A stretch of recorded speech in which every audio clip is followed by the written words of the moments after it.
그 심리학의 용어 중에서 확증 편향 이런 용어가 있습니다. 확증 편향.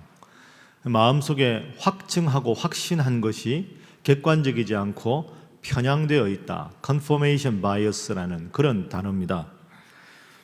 쉽게 말해서 이제 자기 신념하고 일치하는 정보는 받아들이고 자기 신념하고 일치하지 않는 정보는 정확한 정보라도 받아들이지 않는다 하는 뜻이지요.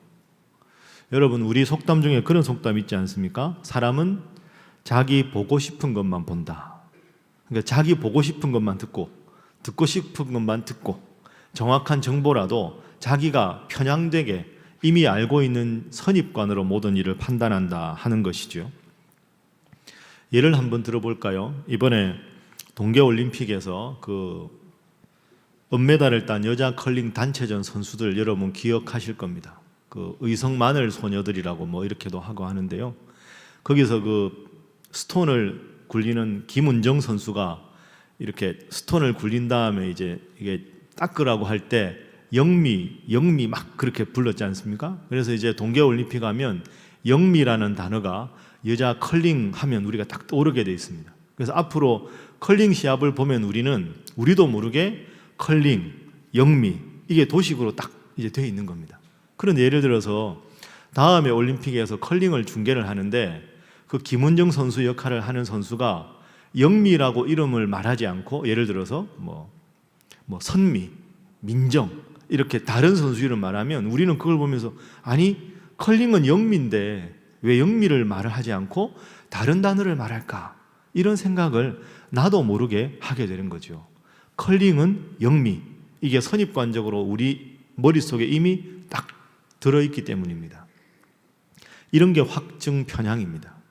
또 하나 예를 들어보면 여러분 간혹 뉴스를 보다 보면 그 뉴스 리포터가 장보러 나온 그 주부에게 인터뷰를 합니다. 요즘에 물가가 어떻습니까? 그렇게 물으면 주부들이 한결같이 이렇게 대답하죠. 물가가 너무 올라서 살 게 없어요. 여러분 다른 말 들어보신 적 있습니까? 살 게 많아요? 경기가 좋아졌어요? 너무너무 싸졌어요. 이런 사람 하나도 없어요. 여러분에게 만약에 누가 리포터가 와서 인터뷰를 딱 하면 이럴 때는 다들 물가가 너무 비싸서 살 게 없다더라 하는 게 이미 정보가 딱 들어와서 저 물가 시대라고 해도 살 게 없어요. 요즘에 너무 가격이 올랐어요. 이것도 일종의 확증 편향입니다. 객관적인 것 이전에 내 머릿속에 이미 갖추어진 정보에 의해서 판단을 한다 이런 것이죠. 제가 지금 설교를 하고 있는데요. 같은 설교를 들어도 은혜를 받고 깨닫는 성도가 있는 반면에 어떤 성도는 무감각하거나 아무런 감동이 없을 수도 있습니다. 같은 물을 먹는데 소는 그 물 때문에 젖을 만들어내고 뱀은 그 물을 먹고 독을 만들어내기도 합니다. 그러니까 확증 편향이라는 것이 우리 삶에 아주 무시 못할 중요한 역할을 하고 있는 것이죠. 자, 이 단어를 가지고 오늘 본문을 한번 보면 하와도 마찬가지입니다. 여러분 오늘 본문 우리가 잘 알고 있습니다. 하나님께서 동방에 에덴 동산을 만드셨습니다. 그리고 첫사람 아담을 만드셔서 에덴 동산에서 행복하게 지내게 하셨습니다. 그래서 이 하와도 남편 아담과 더불어서 그 천국 같은 에덴 동산에서 행복하게 지냈지요. 그런데 어느 날 이 에덴 동산에 있는 들짐승 중에서 가장 강교한 뱀이 찾아와서 하와에게 유혹을 합니다. 자, 3장 1절에 유혹을 하지요. 하나님이 참으로 너희에게 동산 모든 나무의 열매를 먹지 말라고 하셨느냐? 이렇게 묻습니다. 뱀이 하와한테. 그러니까 하와가 뭐라고 대답합니까? 2절에 보면 다 먹을 수 있는데 동산 중앙에 있는 나무의 열매는 먹지도 말고 만지지도 말아라. 이렇게 하나님이 말씀하셨다. 이렇게 대답을 하죠. 그런데 그 말을 듣고 뱀이 결정적인 한마디를 하와에게 던집니다. 이른바 확증 편향을 일으키는 결정적인 유혹입니다. 3장 4절 말씀, 5절 말씀입니다. 자, 우리 화면 보면서 함께 읽어보겠습니다. 시작. 뱀이 여자에게 이르되 너희가 결코 죽지 아니하리라. 너희가 그것을 먹는 날에는 너희 눈이 밝아져 하나님과 같이 되어 선악을 알 줄 하나님이 아심이니라. 아멘. 자, 안 죽는다. 선악과 먹어도 결코 죽지 않을 거야. 그걸 먹으면 눈이 밝아져서 하나님과 같이 될 거야. 그리고 선악을 알게 될 거야. 이렇게 뱀이 하와를 유혹합니다. 근데 그 말을 듣는 순간, 그 잘못된 정보가 딱 입력되는 순간 하와에게 확증 편향 현상이 생깁니다. 마음에 콱 박히는 거죠. 그 말을 듣고 나서 보니까 선악과를 먹으면 정말 그렇게 될 것 같은 착각이 내 마음속에 이미 생겨버렸습니다. 여러분, 하와가 선악과를 매일 봤을 거 아닙니까? 어제 본 선악과, 이 말을 듣고 나서 본 선악과는 똑같은 선악과인데 어제까지 그것을 봤을 때는 하나님의 은혜를 생각하던 하와가 뱀의 유혹에 딱 마음속에 확증 편향 현상이 생기고 나서 보니까 정말 그 선악과를 먹으면 하나님처럼 될 것 같고 선악을 알 수 있을 것 같고 눈이 밝아질 것 같은 잘못된 그런 생각을 갖게 되었습니다. 자, 여러분, 선악과는 그대로인데 선악과를 바라보는 하와의 시선이 달라졌습니다. 확증 편향 현상이 생긴 거죠. 그래서 하와는 마침내 이 선악과를 따먹습니다. 그리고 그 자신만 따먹은 게 아니라 남편 아담에게도 줍니다. 여기서 인류의 재앙이 시작되지요. 이 일로 아담과 하와는 하나님의 진노를 삽니다. 그래서 하나님을 피해서 숨지요. 그래서 하나님의 진노를 사서 여자에게는 해산의 고통이 있고 남자의 불임을 받는 존재가 되었고, 그리고 남자에게는 평생의 수고를 하고 땀을 흘려야 모든 소산을 먹을 수 있는 힘든 삶을 살게 되었습니다. 우리가 잘 아는 이상의 이 선악과 사건이 오늘 우리에게 주는 중요한 교훈이 있습니다. 매일 보던 선악과였지만 뱀의 유혹을 듣고 나서 보니까 그 선악과가 보암직하고 먹음직해 보였습니다. 여러분, 우리도 사실 마찬가지 아닙니까? 우리도 신앙생활 하다가 보면 잘못된 유혹에 빠져서 잘못된 편견과 유혹 때문에 믿음 생활이 어그러질 때가 많습니다. 정말로 하나님 뜻대로 살아야 되는데 신앙생활 하다가 나의 잘못된 뭔가 선입관이 딱 생기면 그 선입관 때문에 하나님을 제대로 믿지 못하는 그런 확증 편향의 경향이 우리에게도 많이 있습니다. 그래서 오늘은 어떻게 하면 우리가 우리의 그런 잘못된 신앙의 선입관을 버리고 하나님 원하시는 성숙한 신앙인으로 살아갈 수 있을까? 이 질문을 가지고 우리가 한번 교훈을 얻어보겠습니다. 자, 먼저 확증 편향을 갖지 않고 하나님 원하시는 성숙한 신앙인이 되기 위한 첫 번째 기억해야 될 점은 하나님 말씀에 철저하게 바로 서야 한다는 겁니다. 한번 따라하시죠. 하나님 말씀에 철저하게, 이게 중요합니다. 철저하게 바로 서야 한다. 여러분, 이게 제일 중요합니다. 하나님 말씀을 딱 붙잡고 그 말씀을 정확하게 내 마음속에 뿌리 내릴 수 있도록 신앙생활 하는 것, 그게 중요한 거죠. 뱀의 유혹에 빠져서 하와가 선악과를 따먹었습니다. 이걸 먹으면 하나님과 같이 될 거야. 그 말에 흔들리게 된 거죠. 여러분, 이렇게 생각할 수 있지 않습니까? 유혹은 없는 게 아닙니다. 유혹은 늘 찾아옵니다. 오늘 우리에게도 유혹이 찾아오지요. 유혹에 넘어가는 사람이 있고 유혹이 찾아와도 유혹에 넘어가지 않는 성도가 있습니다. 그러면 우리에게 있는 수많은 유혹을 넘어설 수 있는 방법이 무엇일까? 그것은 하나님 말씀에 철저하게 순종하는 겁니다. 자, 한번 분석을 해보겠습니다. 오늘 본문 말씀을 자세히 읽어보면 2장부터 3장까지 뱀이 하와에게 유혹한 말하고 하와가 뱀에게 대답한 것 사이에 차이가 있습니다. 자, 먼저 하나님께서 선악과를 먹지 말라고 아담에게 말씀하셨죠? 하나님께서 아담에게 선악과에 대해서 뭐라고 말씀하셨는가? 2장 17절입니다. 자, 화면 보시죠. 2장 17절, 하나님이 아담에게 명령하신 겁니다. 함께 읽습니다. 시작. 선악을 알게 하는 나무의 열매는 먹지 말라. 내가 먹는 날에는 반드시 죽으리라 하시니라. 아멘. 하나님이 아담에게 저 명령을 주셨습니다. 그러면 아담이 하와에게 그 명령을 전했겠지요. 뱀이 하와를 유혹합니다. 그랬을 때 하와가 뱀에게 선악과에 대해서 뭐라고 말하느냐? 자, 비교해 보십시오. 3장 3절. 하와가 뱀에게 대답한 겁니다. 자, 읽습니다. 시작. 동산 중앙에 있는 나무의 열매는 하나님의 말씀에 너희는 먹지도 말고 만지지도 말라. 너희가 죽을까 하노라 하셨느니라. 아멘. 여러분, 미세한 차이가 느껴지십니까? 하나님이 아담에게 선악과에 대해서 명령하신 것하고 하와가 뱀에게 선악과에 대해서 대답한 게 차이가 있습니다. 세 가지 차이가 있습니다. 자, 표를 보시죠. 2장 17절에는 하나님이 아담에게는 뭐라고 말씀하셨냐 하면 선악을 알게 하는 나무의 열매 이렇게 말씀하셨는데 하와가 뱀에게 대답할 때는 그 오른쪽 보십시오. 동산 중앙에 있는 나무의 열매 이렇게 말합니다. 그런데 2장 9절에 보면 에덴 동산에는 중앙에 선악과도 있었고 생명나무도 있었습니다. 그러니까 하와는 지금 정확하지가 않은 거죠. 두 번째, 먹지 말라 하나님 말씀하셨지 먹지도 말고 만지지도 말라 이런 말씀하신 적이 없습니다. 세 번째, 선악과를 먹으면 반드시 죽으리라 하나님이 아담에게 말씀하셨는데 하와는 뱀에게 죽을까 하노라. 죽을지도 모른다. 이렇게 말씀하셨습니다. 자, 여러분, 이 세 가지가 결정적인 차이입니다. 하나님이 아담에게 명령하신 것과 하와가 뱀에게 대답한 것 사이에 차이가 있습니다. 뱀이 하와를 유혹했을 때 유혹에 넘어간 결정적인 이유가 바로 이것이지요.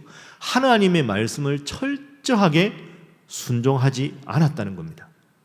물론 3장 3절에 보면 뱀에게 하와가 대답할 때 하나님이 이르시되 라고 말하지만 그건 하나님 말씀이 아닙니다. 이미 변질된 말씀입니다. 자, 제가 이렇게 말씀드리면 여러분 이렇게 생각하실 수 있습니다. 아, 목사님, 그 대충 보면 비슷한데 뭘 그렇게 말씀하십니까? 뭐 동산 중앙에 선악과가 있었던 건 사실 아닙니까? 먹지 말라는 거나 먹지 말고 만지지 말라는 거나 뭐 반드시 죽는다, 죽을지 모른다 비슷한데 그걸 뭐 그렇게까지 해야 됩니까? 아닙니다, 여러분. 그게 여러분의 착각입니다. 그렇게 생각하시면 안 됩니다. 왜? 하나님이 아담과 하와에게 금지 명령이 수십 개가 아니었습니다. 모든 그 마음대로 하고 한 가지만 금지시켰습니다. 선악과 먹지 말아라. 먹으면 반드시 죽는다. 하나입니다, 하나. 그 하나를 제대로 마음속에 새기지 못했다는 것이지요. 그게 하와가 타락했던 결정적인 원인입니다. 수십 개가 있어서 대충 기억해서 핑계 댈 수 있는 게 아닙니다. 한 가지 반드시 금지 명령 마음속에 목숨처럼 붙잡아야 될 것, 그것을 대충 여기고 하나님 말씀을 설렁설렁 생각했던 것이 파멸의 결정적인 원인이었습니다. 물론 여러분 어떻게 생각하십니까? 나에게는 이런 선악과의 유혹이 와도 다 이길 수 있다 이렇게 생각하십니까? 자신하지 마십시오. 우리는 다 죄인입니다. 유혹 앞에 쓰러지지 않을 사람, 나는 자신이 있습니다. 한 사람도 없습니다. 나의 감정을 다스리고 나의 마음을 다스리고 오늘날 내 주위에 있는 무수한 선악과 보고 듣고 우리의 감각과 말초신경을 자극시키는 모든 유혹에서 어떻게 이겨나갈 수가 있을까요? 오직 하나님 말씀을 온전하게 붙드는 것밖에 없습니다. 그 옛날 에덴 동산에 원래 선악과가 없었다가 갑자기 선악과를 하나님께서 심으셔서 하와가 신기하게 그걸 쳐다보다가 유혹에 빠진 게 아닙니다. 선악과는 에덴 동산이 만들어질 때부터 그 자리에 있었습니다. 늘 바라보는 선악과, 늘 그 자리에 있는 선악과인데 내 영적인 상태에 따라서 선악과가 하나님의 은혜의 도구일 수도 있고 나를 결정적인 파멸에 빠뜨리는 유혹의 수단이 될 수도 있습니다. 여러분, 교회도 마찬가지입니다. 교회가 큰 혼란에 빠질 때 보면 초신자 때문에 혼란에 빠지는 법은 전혀 없습니다. 교회가 갈등이 생기고 다툼이 생기는 것, 왜 그럴까요? 열심히 헌신하는 성도들 때문에 교회가 갈등이 생깁니다. 뱀의 유혹에 빠진 하와가 에덴 동산에 온 첫날 유혹에 빠진 것이 아닙니다. 에덴 동산을 가장 잘 알던 사람이었는데, 에덴 동산을 가장 잘 아는 사람임에도 불구하고 뱀의 유혹에 빠졌습니다. 내가 지금 교회를 섬기는 열심, 그 열심이 말씀 위에 철저하게 바로 서지 못한다면 나도, 여러분도, 목사와 장로라는 직분도, 그 어떤 중직자도 수십 년의 신앙생활의 경력으로도 나를 유혹해서 지켜줄 수 없습니다. 사랑하는 여러분, 오직 하나님의 말씀을 마음속에 새기는 여러분 모두가 되시기를 바랍니다. 끊임없이 우리의 삶에 유혹하는 선악과를 이길 수 있는 유일한 힘은 하나님의 말씀뿐입니다. 하나님과 동행하고 늘 에덴 동산에 거닐었던 하와, 객관적으로 다른 안목에서 보면 하나님과 늘 동행하는 듯이 보이지만 그 하나님의 말씀을 분명히 마음속에 새기지 않았을 때, 그리고는 적당히 내 뜻과 내 생각으로 물타기 한 상태로 하나님 말씀을 쉽게 받아들였을 때 하와는 타락하고 말았습니다. 오늘 우리도 그런 하와가 될 수 있습니다. 말씀과 함께 창세기를 우리가 읽고 있습니다. 여러분, 말씀과 함께 열심히 하십니까? 안 하십니까? 심각하게 생각하십시오. 하루에 한 장 읽는 말씀 읽기 제대로 순종하지 않으면서 내가 하나님을 잘 믿는다, 힘든 일입니다.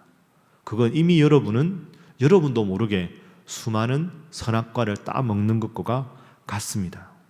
하와를 비난할 것이 아니지요. 늘 말씀 읽고 그 말씀 외우고 마음속에 새기시고 말씀 붙잡고 기도하시는 여러분 다 되시기를 주님 이름으로 부탁합니다. 자, 성숙한 신앙인이 되기 위한 두 번째 방법은 오늘 본문에 보면 내 잘못을 솔직히 인정하는 겁니다. 먼저 하나님 말씀 위에 바로 서고, 그럼에도 잘못했을 때 내 탓이요, 제 잘못입니다 하고 인정하는 것, 그것이 두 번째 비결입니다. 여러분, 오늘 본문을 보면 분명히 선악과를 따먹은 사람은 하와였지요. 그리고 하와가 따먹고 어떻게 합니까? 아담에게 줍니다. 그래서 아담도 선악과를 먹습니다. 자, 보면 하나님이 아담에게 명령을 하셨는데 하와가 선악과를 따먹고 아담에게 주지요. 그럼 논리적으로 둘 중에 하나입니다. 하나님이 선악과에 대한 명령을 아담에게 주셨을 때 아담이 대충 듣고 그걸 하와에게 전했을 수도 있고, 아니면 하나님한테 아담은 정확하게 듣고 선악과를 먹으면 반드시 죽는다고 하와에게 전달했는데 하와가 대충 듣고 뱀에게 그렇게 말했을 수도 있습니다. 그러니까 누가 더 결정적인 원인 제공자였냐? 아담일 수도 있고 하와일 수도 있지요. 그러나 그럼에도 불구하고 하와가 잘못했다 할지라도 아담의 잘못은 없다고 말할 수가 없습니다. 하와가 줬을 때 아담이 먹었잖아요. 하나님 말씀에 바로 섰으면 아담이 안 먹어야 맞는 거지요. 부인이 준다고 그걸 덥석 물었습니다. 선악과를 먹었습니다. 선악과를 먹은 아담이 아차 싶었겠지요. 하나님께서 그 장면을 보시고 아담에게 물으십니다. 3장 12절 말씀, 하나님께서 아담에게 물으시는 장면입니다. 자, 화면 보면서 12절 말씀 함께 하나님과 아담의 대화, 자, 읽어봅니다. 시작. 아담이 이르되 나와 함께 있게 하신 여자 그가 그 나무 열매를 내게 줌으로 내가 먹었나이다. 자, 아담이 뭐라고 말합니까? 하나님 당신께서 주셔서 내 곁에 있게 한 여자 때문에 선악과를 먹었습니다. 여러분, 비겁하지 않습니까? 아담아, 너 선악과 왜 먹었냐? 하나님, 잘못했습니다. 제가 큰 죄를 저질렀습니다. 아, 하나님, 너무너무 죄송합니다. 제 잘못입니다. 이래야 맞는 거 아닙니까? 아담이 뭐라고 합니까? 저 여자 때문에 먹었습니다. 그 말을 듣는 순간 하와 마음이 어땠을까요? 아휴, 내 저걸 남편이라고 진짜. 이런 마음 안 들었을까요? 배신감 엄청 들었을 것 같습니다. 저 여자 때문에 제가 선악과를 먹었습니다. 자기가 잘못해놓고 핑계를 하와한테 대고 있습니다. 그리고 더 자세히 읽어보십시오. 하와에게만 대고 있는 게 아닙니다. 하나님께서 내게 주셔서 내 곁에 있게 한 저 여자. 하나님, 제가 언제 하와 달라 그랬습니까? 하나님이 만드셨잖아요. 나는 별로 잘못이 없어요. 사실은 저 여자 때문에 먹은 거고요. 저 여자 내가 달라 그랬습니까? 하나님이 주신 거죠. 이게 아담의 비겁한 변명입니다. 선악과 먹지 말라는 명령을 자기가 직접 받았음에도 불구하고 선악과 먹은 자신의 잘못에 대해서 하나님 앞에 통회자복하지 않고 아내 때문입니다. 나아가서 하나님, 당신 때문 아닙니까? 하나님, 당신 책임도 있습니다. 여러분 깊이 생각하십시오. 하나님이 아담에게 명령을 주셨는데 그 명령에 아담이 바로 서 있지 못했습니다. 이게 어떤 의미일까요? 내가 하나님 말씀에 바로 서지 않으면 하나님과 내 관계만 깨뜨려지는 게 아니라 아내, 가족과의 관계가 깨뜨려지는 겁니다. 여러분 살아가다 보면 그럴 때 많이 있지 않습니까? 요즘 왜 이렇게 자꾸 관계가 힘들어질까? 그건 사실은 관계의 문제가 아닙니다. 인간관계의 모든 갈등과 다툼의 원인은 내가 하나님 앞에 바로 서 있지 못할 때 그런 일들이 결과적으로 생기는 거죠. 잘 되면 내 탓, 잘못되면 조상 탓. 참 어리석은 사람입니다. 최근에 우리나라를 강타하는 심각한 문제가 있지요. 이른바 미투 운동이 온 나라를 시끄럽게 합니다. 미투, 나도 그렇다 이 말이죠. 원래 미투 운동이 미국에 2006년에 시작되었는데 성폭력을 경험한 아픔을 가진 사람들이 SNS 등을 통해서 자신의 피해를 그리고 아픔을 고백하는 현상을 미투 운동이라고 합니다. 근데 원래 미투 운동이 시작된 것은 미국에서 이런 식이 아니고요. 미국의 제일 소외되고 성범죄에 취약한 계층이 그 백인이 아닌 유색인종 청소년들입니다. 그러니까 백인이 아닌 유색인종 중에서 청소년 여학생들이 성범죄에 너무 많이 노출이 되니까 그 학생들을 보호하기 위해서 시작된 것이 미투 운동입니다. 그런데 지금 우리나라에서는 그것이 좀 달라져서 법조계, 연예계, 종교계, 정치계 무차별적으로 미투 운동이 확산되고 있습니다. 그리고 정치적으로 악용될 가능성도 있다고 생각합니다. 그런데 그럼에도 불구하고 이 문제가 이렇게 확산될 정도로 병든 대한민국의 부끄러운 모습이 참 가슴이 아픕니다. 여하간에 이 운동을 통해서 보다 더 정의롭고 남녀가 서로 존중받는 사회 문화가 되어야 하겠지요. 그런데 국민들이 미투 운동을 보면서 모두가 공분을 일으키는 원인이 있습니다. 고발당한 사람들의 태도입니다. 자신의 잘못을 처음부터 인정하는 가해자가 별로 없습니다. 처음 사건이 시작되었을 때부터 제가 잘못했습니다. 제 과오입니다. 깨끗하게 책임지겠습니다. 이런 태도가 별로 없습니다. 이런저런 말로 핑계를 대고 있습니다. 사실 하와가 뱀의 유혹에 빠져서 선악과를 따먹었든지 아담이 아내의 권유에 별 생각 없이 선악과를 따먹었든지 간에 선악과를 따먹은 잘못은 피할 수 없습니다. 그리고 그런 잘못은 누구나 범할 수 있습니다. 분명한 것은 자신이 잘못된 일을 했음에도 불구하고 당시 상황이 그랬다. 당시에 이것이 관례였다. 그녀가 먼저 유혹을 했다. 당시에는 연애 감정이었다. 이런 시덥지 않은 변명이 문제입니다. 피해자를 2번 죽이는 결과가 되고 또 제3자인 전 국민을 우롱하는 처사가 되기 때문입니다. 본문의 아담이 바로 그런 사람이었습니다. 아차 하나님, 제가 정말로 저질러서는 안 되는 잘못을 저질렀습니다. 제 잘못입니다. 감히 하나님 앞에 제 고개를 들 수도 없습니다. 하나님, 정말로 제가 죄를 지었습니다. 에덴 동산을 선물로 받은 아담이라면 당연히 이렇게 해서야 하지 않았겠습니까? 그러나 아담은 비겁하게 변명을 하고 있습니다. 여러분, 오늘 우리는 잘 아는 이 선악과 사건을 마주하면서 내 잘못임에도 불구하고 남과 환경 탓으로 돌리고 심지어 하나님께 원인을 돌리는 비겁한 아담을 마주합니다. 그런데 이 본문의 아담은 누구입니까? 그 옛날에 에덴 동산에 있었던 그 아담만이 아니지 않습니까? 생각해보면 나의 모습이고 우리의 모습입니다. 바로 오늘 나의 슬픈 자화상이 바로 아담입니다. 구약 성경에 보면 요나라는 선지자가 있습니다.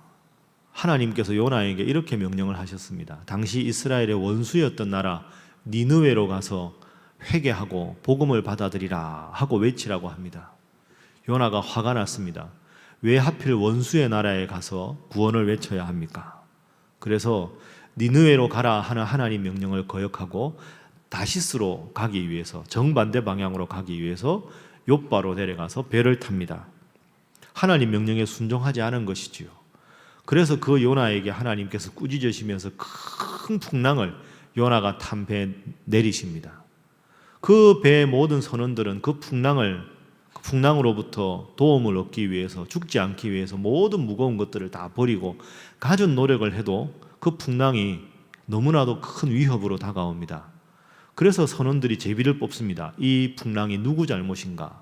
제비를 뽑으니까 요나 선지자가 딱 걸렸습니다. 자, 그랬을 때 요나가 나는 잘못이 없다. 나는 이 제비가 왜 나인지 모르겠다. 이렇게 말하지 않습니다. 하나님의 명령을 거역해서 갔던 요나였지만 제비가 딱 자기를 가리켰을 때 요나가 요나서 1장 12절에서 이렇게 말을 합니다. 요나서 1장 12절 말씀. 나를 들어 바다에 던지라. 그리하면 바다가 너희를 위하여 잔잔하리라. 너희가 이 큰 폭풍을 만난 것이 나 때문인 줄을 내가 아노라. 자, 여러분, 여기서 두 가지 인물의 대비가 있습니다. 하나님으로부터 아담은 에덴 농산을 선물로 받았습니다. 선악과를 따먹었을 때 비겁한 변명으로 치부했습니다. 요나는 하나님 명령을 거역했던 부족한 선지자였습니다. 그러나 풍랑이 일어났을 때 여러분, 이 풍랑은 저 때문입니다. 제 책임입니다. 저를 바다에 던지십시오. 그래야 여러분이 삽니다. 부족한 선지자였지만 자신의 잘못으로, 자신의 죄라고 하나님 앞에, 선원들 앞에 이야기합니다. 그래서 선원들이 요나를 바다에 던집니다. 내 책임입니다. 그리고는 바다에 던져진 요나, 죽어 마땅한 요나였지만 하나님께서는 제 잘못입니다 고백하는 요나를 위해서 큰 물고기를 예비해 주셨습니다.